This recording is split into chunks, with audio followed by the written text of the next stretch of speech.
Baiklah, terima kasih atas waktunya kepada Ibu Kepala Sekolah dan teman-teman semua. Izinkan saya share screen untuk pemaparan saya pagi ini.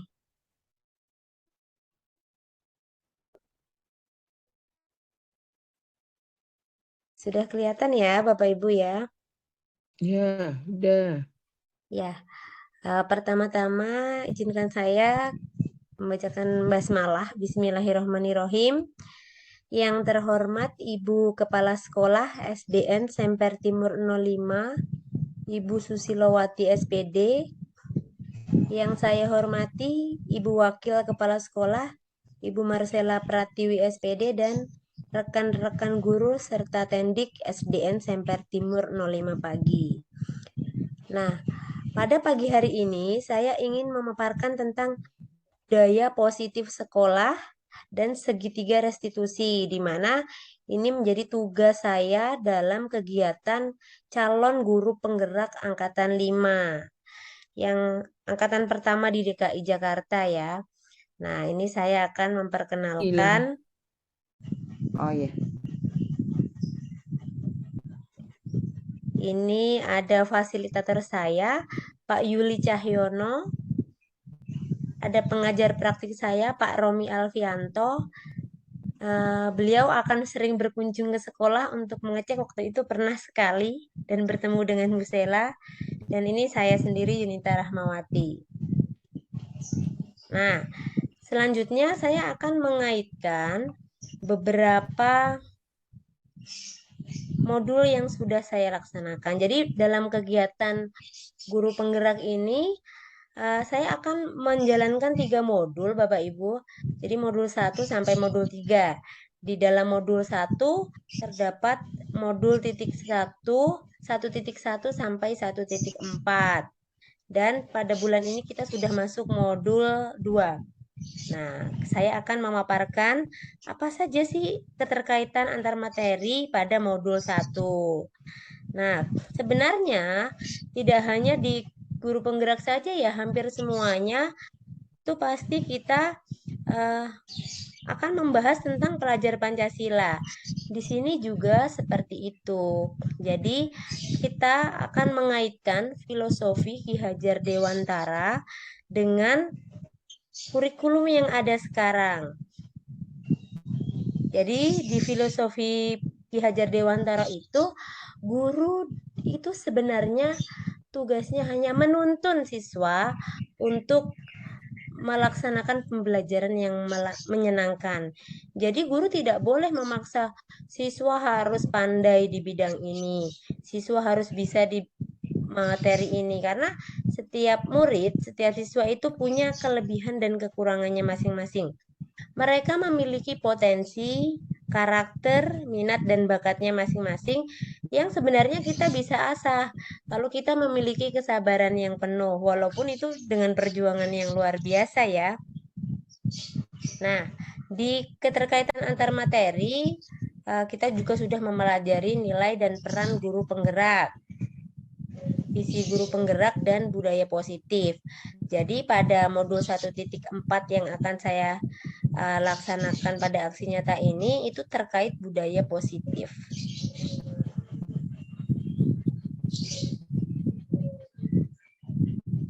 Ya, pada filosofi pemikiran Ki Hajar Dewantara, pendidikan itu menuntun segala kodrat anak. Kodrat ada 2, yaitu kodrat alam dan kodrat zaman. Untuk apa sih kodrat itu? Untuk mencapai keselamatan dan kebahagiaan yang setinggi-tingginya. Karena ada anak yang ketika sekolah dia itu pandai, dia mampu, dia bisa di segala pelajaran, tapi ketika mereka sudah beranjak dewasa, belum tentu mereka akan mencapai kebahagiaan yang setinggi-tingginya.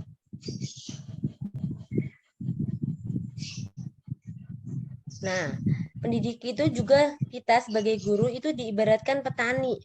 Tidak semua murid itu tanaman padi, tidak semua murid itu tanaman jagung. Mereka punya bakatnya masing-masing yang perlu kita rawat sesuai dengan kapasitas mereka. Jadi kita tidak boleh memaksakan. Seperti murid-murid kita yang mungkin memiliki kekurangan, mereka berkebutuhan khusus, mereka sebenarnya juga memiliki bakat, minat yang terpendam yang sebenarnya bisa kita asah dan bisa menjadi kelebihan mereka. Nah, menghamba pada murid, pendidikan dan pengajaran itu berorientasi pada murid sesuai minat, bakat, dan karakteristik murid. Karena setiap murid pasti karakteristiknya tidak sama. Nah, pada pelaksanaan pendidikan dan pengajaran harus menyenangkan dan menantang. Jadi, siswa tidak bosan di dalam kelas, siswa tidak belajar dengan malas-malasan, minat siswa bisa tumbuh, dan kita bisa memberikan pembelajaran yang menantang.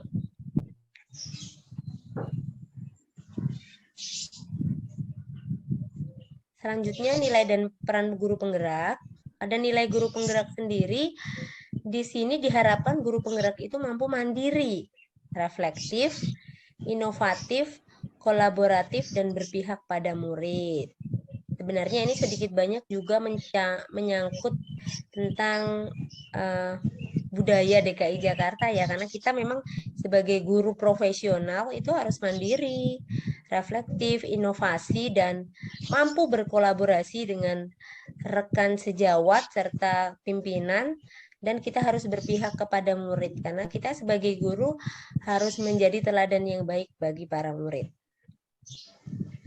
Nah, untuk peran guru penggerak sendiri itu menjadi pemimpin pembelajaran, menjadi coach bagi guru lain, mendorong kolaborasi, mewujudkan kepemimpinan murid, dan menggerakkan komunitas praktisi. Di Jakarta Utara sendiri kita sudah memiliki grup untuk guru-guru Cilincing yang biasa kita menyelenggarakan webinar atau seminar yang bisa diikuti oleh Bapak Ibu guru semuanya. Selanjutnya, visi guru penggerak.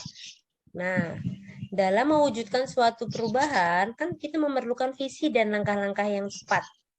Visi dapat terwujud jika kita melakukan kerjasama ya, kolaborasi dengan semua warga sekolah. Tidak mungkin saya bisa melaksanakan kegiatan itu sendiri. Saya perlu dukungan, bimbingan, dan bantuan dari Ibu Kepala Sekolah, dukungan dan saran dari teman-teman, dari Bapak Ibu guru tendik, dari Bapak dan Ibu tendik ya, baik itu TU maupun penjaga sekolah, karena saya pasti membutuhkan bantuan dari semua warga sekolah. Nah, di sini kemarin kita sudah mempelajari tentang metode inquiry bagja dengan tahapan membuat pertanyaan, mengambil pelajaran, gali mimpi, jabarkan rencana, dan atur eksekusi. Untuk budaya positif sendiri, berdasarkan penerapan bagja, akan muncul pembiasaan-pembiasaan positif yang dikenal dengan budaya positif. Sebenarnya di sekolah kita juga sudah ada ya budaya positif. Contohnya seperti setiap pagi kita melaksanakan pembiasaan setiap hari. Lalu sebelum masuk sekolah anak-anak disambut oleh Bapak Ibu guru di depan pagar, itu sebenarnya sudah budaya positif karena kita menerapkan 5S. Salam, senyum, sapa, sopan, dan santun. Nah, itu sudah budaya positif dan tidak hanya di awal anak masuk sekolah, sebaiknya di kelas juga diterapkan seperti itu. Budaya positif ini akan menimbulkan rasa aman dan nyaman pada murid dalam proses pembelajaran. Budaya positif dapat mendorong murid untuk mampu berpikir, bertindak, dan mencipta sebagai proses memerdekakan dirinya sebagai murid untuk lebih mandiri dan bertanggung jawab. Nah, selanjutnya perubahan paradigma belajar. Berdasarkan filosofi Ki Hajar Dewantara, pendidikan itu kegiatan menuntun tumbuh kembang siswa sesuai kodrat alam dan kodrat zaman. Nah, pendidikan itu adalah kegiatan yang menantang dan menyenangkan serta harus berorientasi pada siswa. Ya, siswa itu sebagai subjek pembelajar, bukan objek. Jadi mereka yang harus aktif di dalam kelas, bukan gurunya yang aktif, siswa hanya mendengarkan. itu kurang tepat ya, itu juga tidak sesuai dengan kurikulum yang sekarang yaitu Merdeka Belajar, karena di dalam Merdeka Belajar siswa yang harusnya lebih aktif ya dan lebih dikembangkan lagi minat, bakat dan karakteristiknya. Nah, perubahan paradigma. Ada Anda dan teman Anda ya mengepalkan tangan, kegiatan mengepalkan tangan. Sobeklah secari kertas, tuliskan benda atau sesuatu yang sangat berharga untuk Anda. Letakkan di salah satu tangan Anda dan genggam benda tersebut sesuai dengan segala daya. Jadi sekuat mungkin ya, dibuat kepalan. Nah, untuk teman Anda yang B, akan mencoba dengan sekuat tenaga dengan berbagai cara untuk meminta memberikan benda tersebut. Anda yang B itu teman Anda bisa membujuk Anda, mengancam, menghardik, merayu, menyuap, atau apa saja agar dapat membuka kepalan tangan Anda. Kira-kira apa yang terjadi?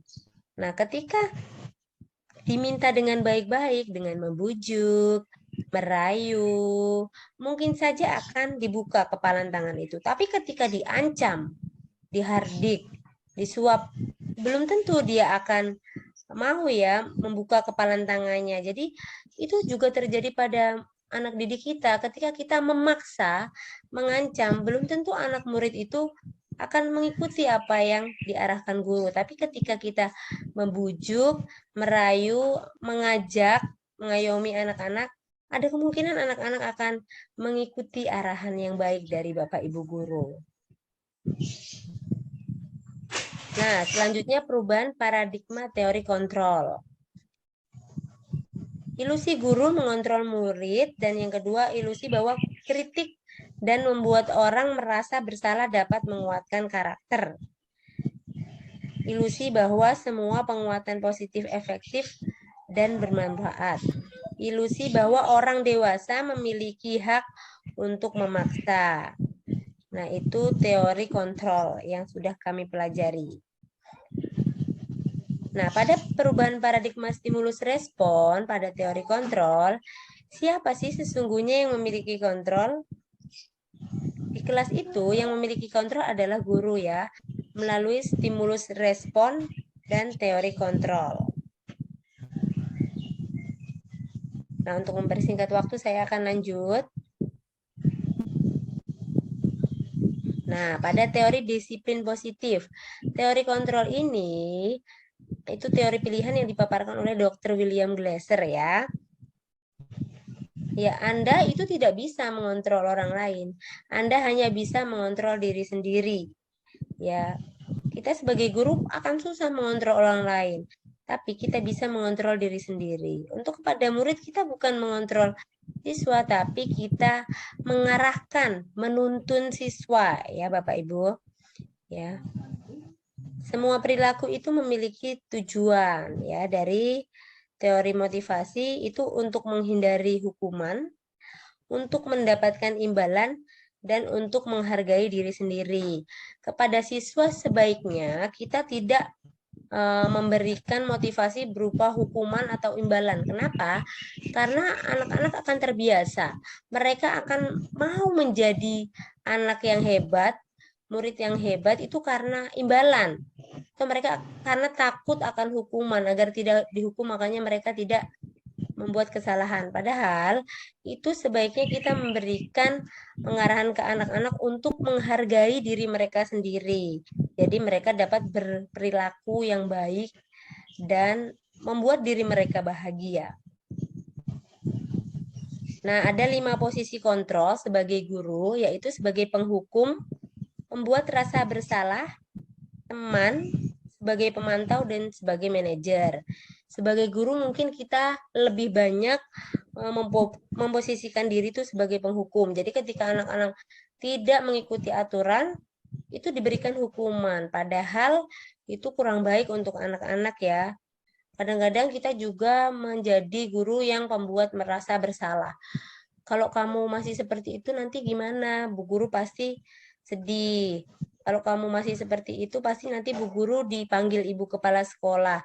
Nah, itu membuat anak jadi merasa bersalah, bukan mereka sadar atas kesalahannya sendiri. Guru juga terkadang memposisikan sebagai teman, jadi guru tersebut merangkul anak-anak sebagai teman. Itu sebenarnya baik, tapi tidak semuanya siswa itu mampu ya dijadikan teman. Kadang mereka akan meremehkan sama gurunya, jadi merangkul-rangkul. Jadi karena merasa dekat mereka, oh ini seperti teman saya sendiri nih, bukan seperti guru saya gitu. Nah, selanjutnya posisi guru sebagai pemantau, di mana guru itu dapat melihat, memantau kondisi murid-muridnya ya dengan melakukan kesepakatan kelas. Dan yang paling bagus itu guru sebagai manajer ya. Jadi guru memberikan anak-anak kesempatan untuk bertanggung jawab atas kesalahan yang mereka perbuat. Jadi silakan ketika anak-anak melakukan kesalahan, apa yang sebaiknya kamu lakukan untuk mengatasi kesalahan kamu. Jadi kita menawarkan kepada anak-anak solusi dari apa yang sudah mereka laksanakan. Nah, karena manusia itu memiliki 5 kebutuhan dasar. Yang pertama bertahan hidup, penguasaan, kasih sayang dan rasa diterima, kesenangan dan kebebasan. Selanjutnya disiplin. Disiplin berasal dari bahasa Latin yang artinya itu belajar.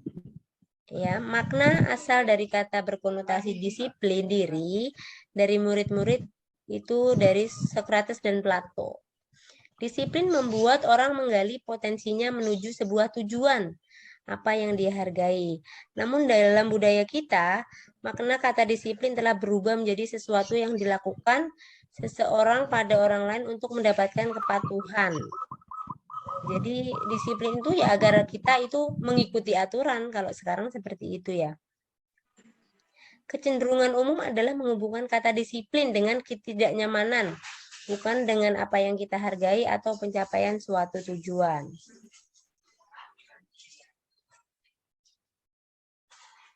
Saya akan lanjut. Nah, teori motivasi perilaku manusia. Ya, kalau motivasi dari luar atau eksternal itu untuk menghindari ketidaknyamanan atau hukuman apa yang terjadi apabila saya tidak melakukannya. Contohnya, jika kita tidak mentaati aturan, itu pasti kita akan mendapatkan hukuman. Nah, itu membuat sesuatu yang tidak nyaman. Motivasi eksternal juga salah satunya adalah imbalan. Ketika, oh nanti kalau guru-gurunya disiplin ini nanti akan mendapatkan hadiah dari kepala sekolah, sebenarnya itu juga motivasi dari luar ya, eksternal. Kalau motivasi internal itu tujuannya untuk disiplin positif, yaitu untuk menghargai diri sendiri.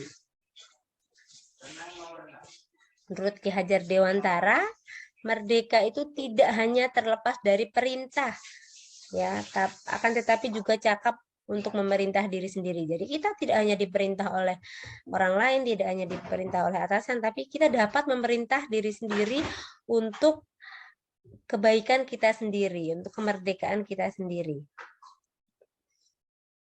Nah, apa itu restitusi? Restitusi itu proses menciptakan kondisi bagi murid untuk memperbaiki kesalahan, sehingga mereka bisa kembali pada kelompok mereka secara bertanggung jawab ya, dan dengan karakter yang lebih kuat. Selanjutnya, ada 9 ciri-ciri restitusi. Ya, belajar dari bukan untuk menebus kesalahan, namun untuk belajar dari kesalahan. Memperbaiki hubungan, tawaran bukan paksaan. Restitusi menuntun untuk melihat ke dalam diri.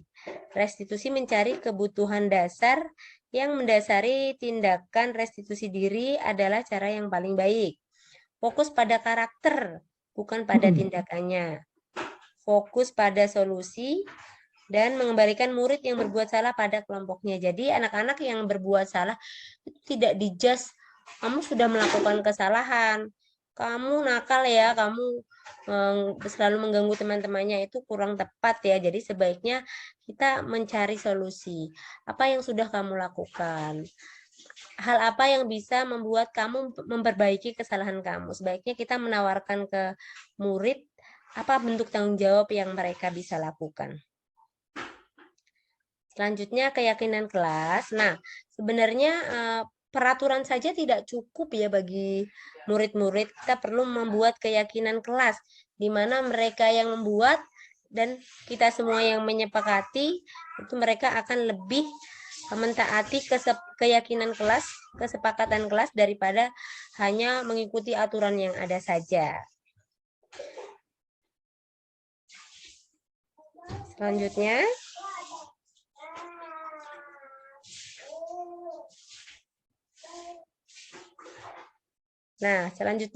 budaya positif. Budaya positif itu dimulai dari lingkungan yang positif. Kalau lingkungan kita sendiri belum positif, kita masih belum memberikan contoh atau teladan yang baik, itu akan sulit jika diteladani oleh para murid. Jadi, melalui budaya positif, kita harus menciptakan dulu lingkungan yang positif. Pembelajaran yang menyenangkan, suasana belajar yang nyaman untuk murid-murid itu harus kita ciptakan terlebih dahulu. Dari cara kita berbicara harus yang sopan, tidak negatif, kita tidak mengejas anak itu tidak bisa. Jadi kita motivasi anak itu menciptakan lingkungan positif. Selanjutnya membuat keyakinan kelas bersama murid-murid. Nah, itu akan menciptakan peraturan kelas yang positif.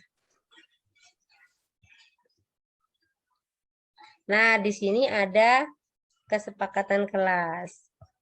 Ada datang tepat waktu, mengucapkan salam, menjaga kebersihan sekolah, berdoa sebelum dan sesudah kegiatan, aktif dalam pembelajaran dan tertib. Nah, yang mana yang merupakan keyakinan kelas? Yang merupakan keyakinan kelas atau kesepakatan kelas itu saling menyayangi guru dan murid. Dengan begitu tidak akan ada yang berantem, bertengkar, memukul temannya, meledek temannya, karena sudah sepakat di dalam satu kelas itu untuk saling menyayangi.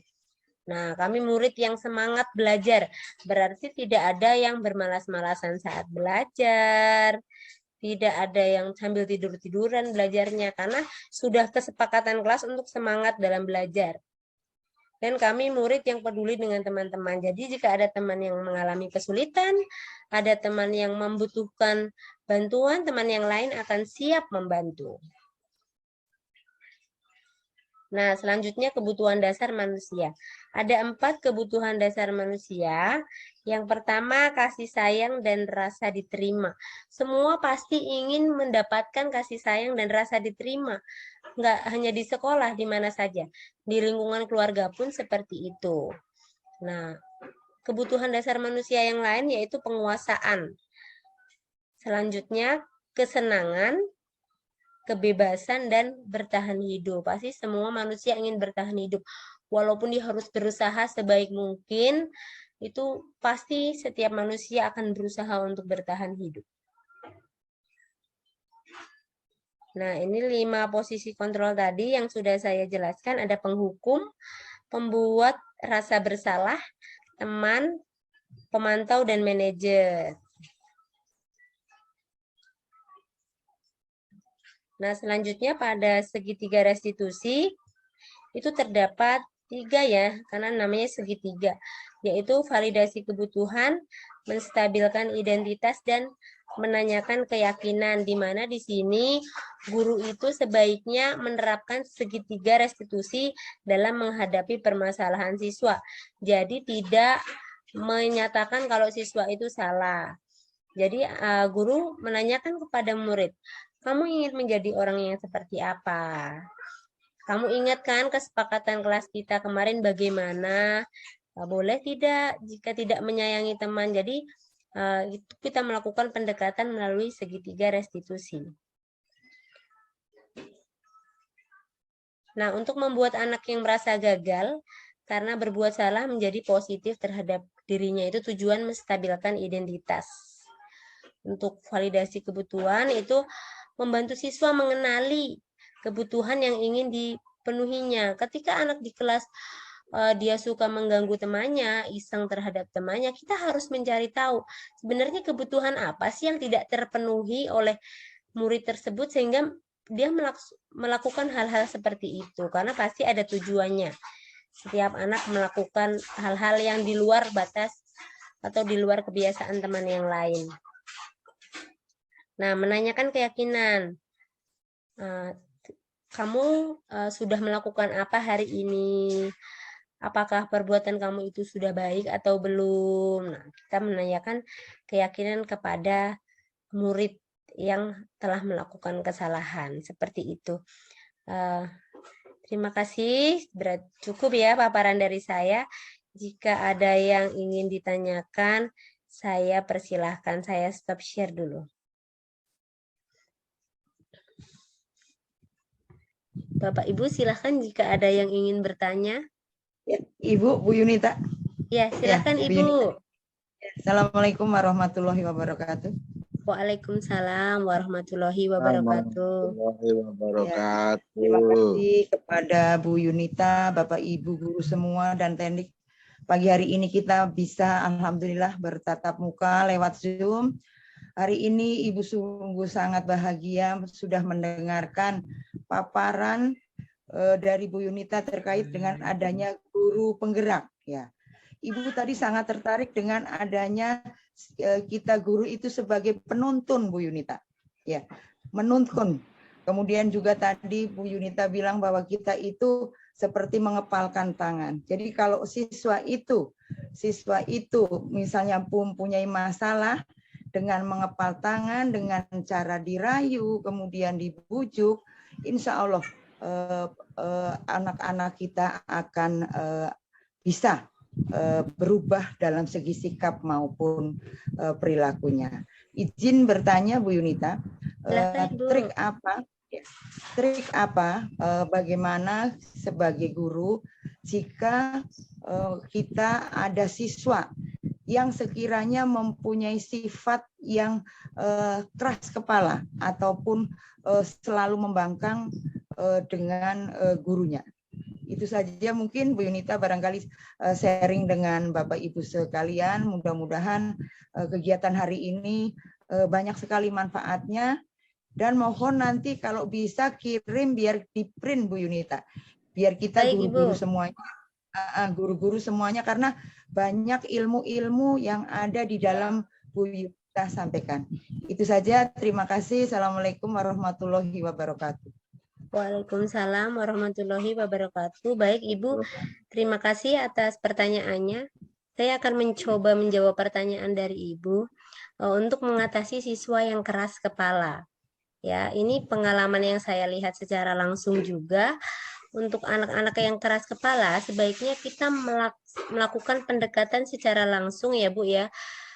Kita berbicara dari hati ke hati. Contohnya seperti Hamdun. Hamdun anak yang sangat keras kepala, tidak bisa dinasehatin, itu bisa berubah tingkah lakunya karena apa? Karena kita melakukan pendekatan secara langsung.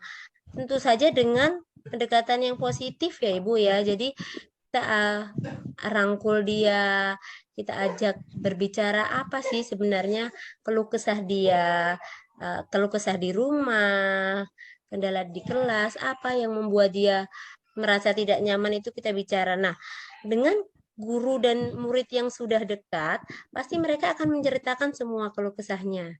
Dengan begitu, sedikit demi sedikit pasti akan ada perubahan. Yang tadinya anak itu keras kepala, tidak bisa dinasehatin, dia akan berubah dengan sendirinya, memiliki kemauan untuk lebih baik lagi, memiliki semangat belajar untuk lebih ditingkatkan lagi. Itu karena apa? Gurunya melakukan pendekatan. Walaupun memang sebenarnya cukup saya sendiri ya, itu kita akan sulit ketika mendekati 32 siswa, semuanya harus kita dekati itu tidak mudah gitu. Tapi memang itu tugas kita sebagai guru profesional ya, itu kita harus mau gitu untuk mengajak siswa, menuntun siswa untuk ke arah yang lebih baik. Karena kita adalah teladan, kita adalah contoh bagi murid-murid. Seperti itu, Ibu. Iya. Ya, terima kasih Bu Yunita. Mudah-mudahan dengan adanya paparan dari Bu Yunita hari ini semuanya bermanfaat dan kita akan menjadi guru yang bisa mendidik dengan hati. Ya. Terima Amin. kasih Bu Yunita. Ya, sama-sama Ibu. Waktu kita tinggal sedikit lagi. Bapak silakan, Pak Was. Bu Yunita, Iya, Pak. tadi saya mendengarkan ya, Ibu Kepala Sekolah menanyakan tentang siswa yang yang bandel ya, Iya, keras keras kepala, kepala. Bapak. Ya, saya mungkin bisa menambahkan Bu ya. Tadi kan Ibu dengan melalui pendekatan ya Bu ya. Nah, mungkin saya juga bisa menyarankan Bu. Iya. Nah, boleh dilanjut Pak Was? Iya. Sudah saya tunggu-tunggu nih ini Terima komentar dan kasih. sarannya. Nah, tadi disampaikan Ibu Kepala Sekolah ya bahwa bagaimana menghadapi kalau ada anak yang keras kepala ya, kepalanya keras ya. Nah, jadi mungkin saya bisa menambahkan ya, tadi kan dari Bu Yunita mengatakan bahwa kita perlu pendekatan, gitu kan. Mungkin saya bisa menambahkan perlu juga kita komunikasi dengan orang tuanya, Bu. Karena ada juga anak yang di sekolahnya nakal, tiba-tiba orang tuanya menyatakan, oh, enggak, anak saya di rumah baik, nurut gitu kan. Ada juga yang seperti itu. Jadi maksud saya hanya menambahkan aja Bu, di samping tadi kita pendekatan ya, saya yakin sudah bagus ya pendekatan dengan anak-anak. Juga bertanya juga kepada teman-temannya dan juga perlu kita komunikasi dengan orang tuanya Bu. Jadi orang tuanya mungkin dipanggil ya kan, diinformasikan bahwa anaknya di sekolah itu bandel atau mungkin keras kepala. Mungkin itu saja Bu dari saya, hanya menambahkan aja. Sekali lagi saya ucapkan terima kasih, sukses ya Bu Yunita ya. Amin. Semoga kita semua sehat semuanya. Mungkin itu saja Bu Yunita, terima kasih. Assalamualaikum warahmatullahi wabarakatuh. Waalaikumsalam warahmatullahi wabarakatuh. Saya tambahkan sedikit tadi saran dari Bapak sangat bagus ya. Itu juga yang sempat kami bahas di ruang kolaborasi. Jadi selain beberapa hal yang harus kita laksanakan, salah satunya itu kan kolaborasi. Kolaborasi itu tidak hanya antar sesama warga sekolah, tapi juga dengan orang tua murid. Orang tua murid juga warga sekolah. Jadi apapun hal yang terjadi di sekolah itu sebaiknya kita sampaikan, kita komunikasikan dengan orang tua murid agar mereka juga tahu bagaimana kondisi putra-putrinya yang ada di sekolah. Ya, jadi mereka juga bisa membantu perkembangan anak-anaknya di rumah. Jadi ketika kita mengalami kesulitan di sekolah, orang tua bisa menanganinya di rumah gitu. Walaupun kita saling berkolaborasi ya di sekolah, kita sebagai orang tuanya, di rumah ya orang tua mereka yang memiliki tanggung jawab untuk membimbing seperti itu. Terima kasih banyak Pak Wasnata, itu sangat bermanfaat karena itu adalah kita yang ada di kelas ya. Selanjutnya Bapak Ibu ada yang ingin ditanyakan lagi? Saya Bu Junita. Silahkan Bu Sela. Ya, terima kasih. Selamat pagi Ibu Kepala Sekolah, Pak Wasnata, dan teman-teman yang lain. Salam sejahtera untuk kita semua. Iya Bu Yunita, begini. Ini kemarin kan saya di kelas ya Bu Yunita.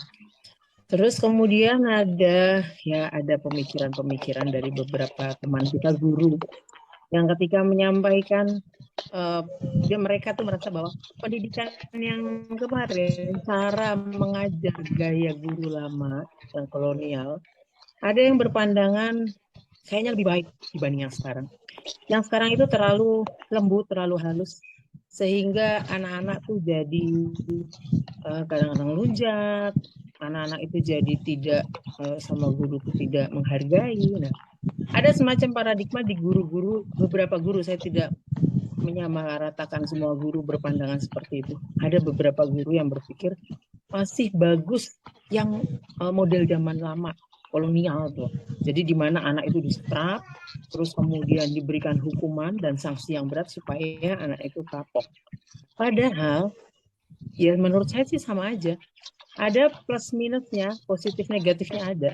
Ketika saya melihat di zaman dulu, saya ngelihat sendiri bahwa adik saya pernah gurunya itu keras sampai dia marah, dia disetrap, terus kemudian ditaruh di kelas-kelas yang lain, dipamerin sama gurunya bahwa ini salah, dia telah melakukan salah.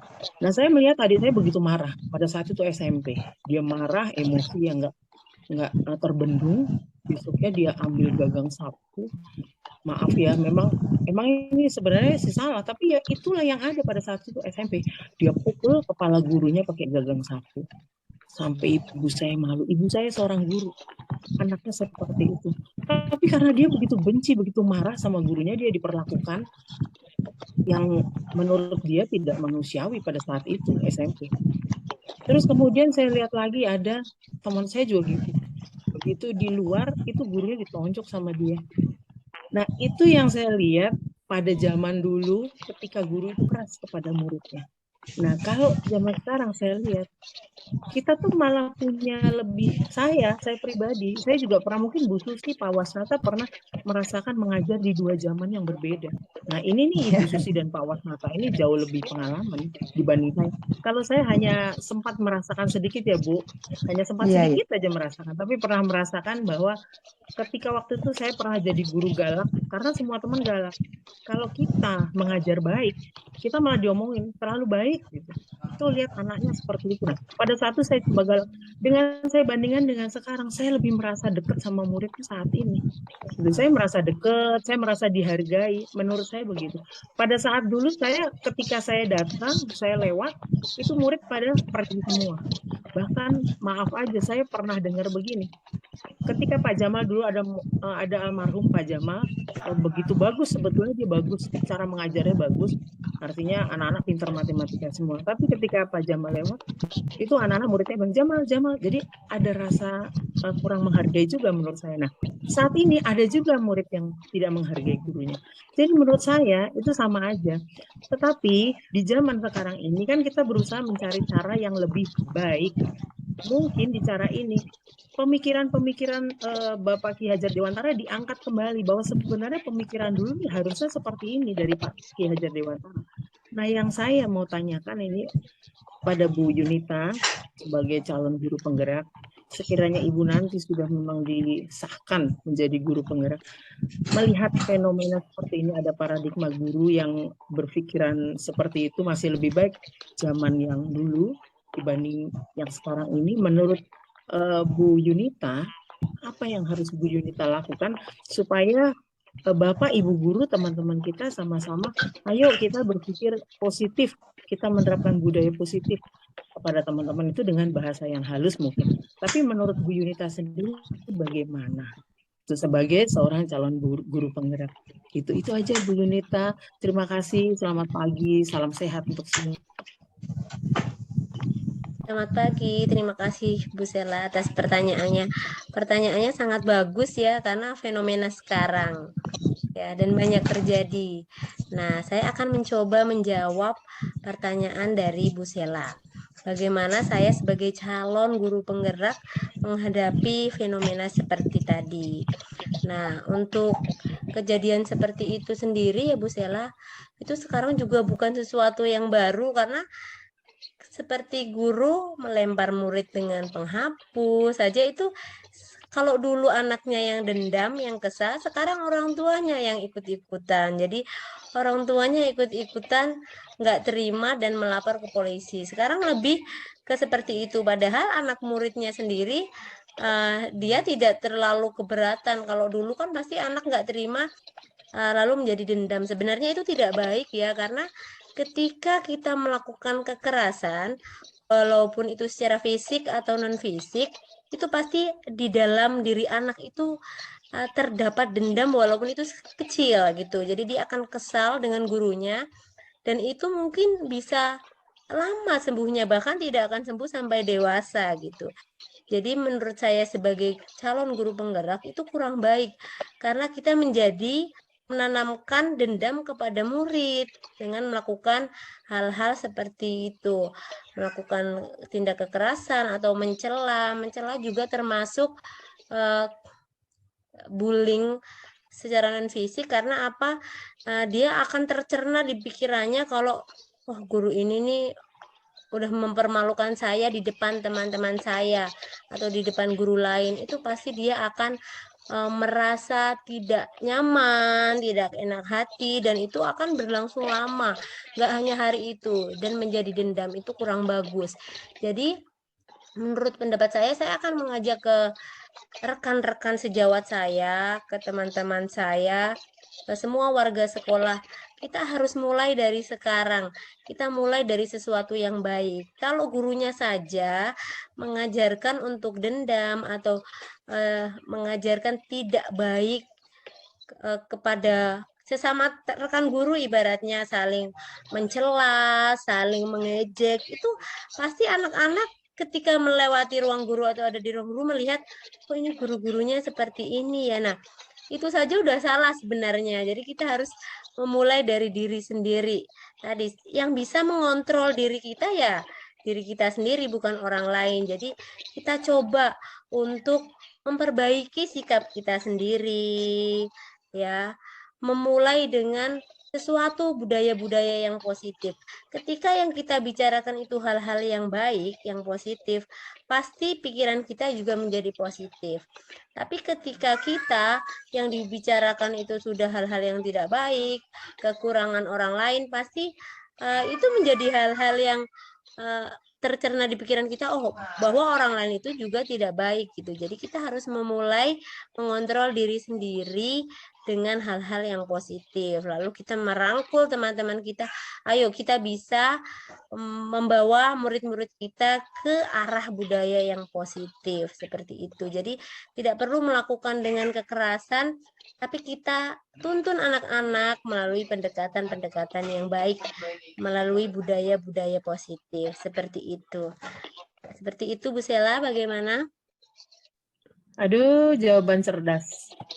Ya, semoga jadi guru penggerak yang bisa diikuti sama teman-teman yang lain. Top, Bu Yunita. Tepuk tangan juga luar biasa buat Bu Yunita untuk hari luar ini biasa, hebat. Ya, bisa membuat kita guru-guru dan tendik, Ibu sendiri juga memang nggak salah, Bu Yunita itu ditunjuk menjadi guru penggerak untuk bisa menggantikan kita-kita yang memang harus mempunyai calon-calon guru penggerak. Hebat, untuk jempol untuk Bu Yunita. Terima kasih Ibu. Nah, apakah ada yang ingin memberikan saran atau pertanyaan untuk teman-teman yang lain?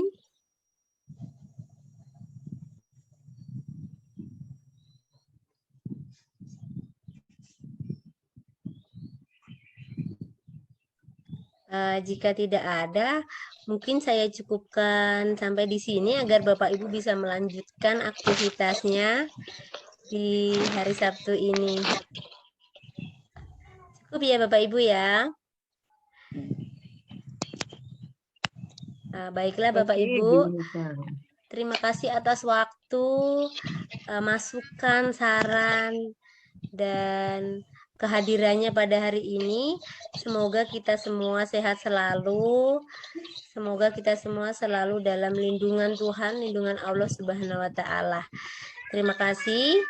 Akhir dari kegiatan saya ucapkan Assalamualaikum warahmatullahi wabarakatuh. Waalaikumsalam warahmatullahi wabarakatuh. Selamat pagi, Bu Sela. Selamat pagi semuanya. Selamat beraktivitas.